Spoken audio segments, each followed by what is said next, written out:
maybe we could talk about Saint Silouan here. Yeah. I think that might be it. Yeah. This is somebody that I'm not familiar with. I keep hearing the name. Everyone tells me I need to get this book. So what's so special about Saint Silouan the Athonite? He was, as Elder Zacharias, who's the elder of his monastery in England, told me when I spoke to him many years ago, he was a phenomenon even among the saints. He was a very simple person. He didn't really have many spiritual children. He was a peasant, Russian. He committed some sins. He was in the army. He fornicated. He did some other things that he regretted. I don't want to go through them all, but you could read his book, and there's some description of his life in the first few pages of this book. But when he went to live out his monastic life, he went to extremes to encounter God. And as a result of years and years of obedience and humility and prayer, extreme asceticism, where he was sleeping on a stool in his room for about 20 or 30 minutes every night, I think. Every night that's how he would live. Extreme asceticism. He reached a point where when I look at him, I see somebody who's completely resigned to the will of God, who would not even speak a word unless he felt God had inspired him to say something.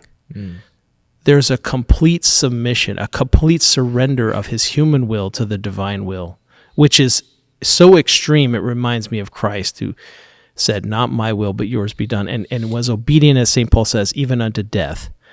This is who we're talking about when we see St. Silouan, somebody who lived that out in his whole life and became completely surrendered and given over to God. Some of the other, even Orthodox saints, they have their personality. St. Paisius is very sweet and funny. Sometimes he's cracking jokes. I love them.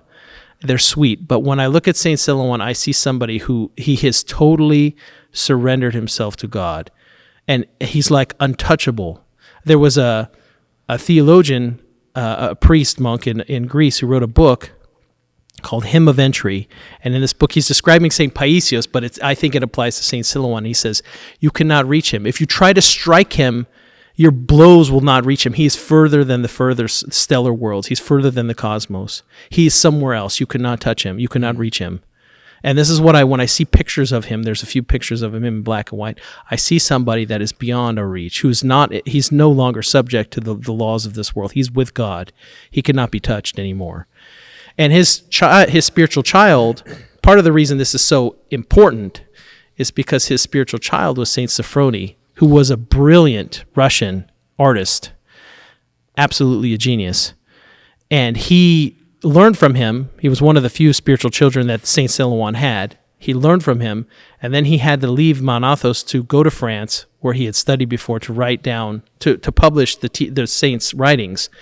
And he went to a professor of theology, Vladimir Lossky, you may have heard of him. He writes a lot of these famous books in Orthodoxy. And he went to him, and he showed him the writings of Saint Silouan. He says, what do you, I want to publish this. And Vladimir Lossky, this great theologian, tells Saint Sophrony about his spiritual father, this has no theological value. It's just a bunch of simple peasant writings. It's useless. It's worthless.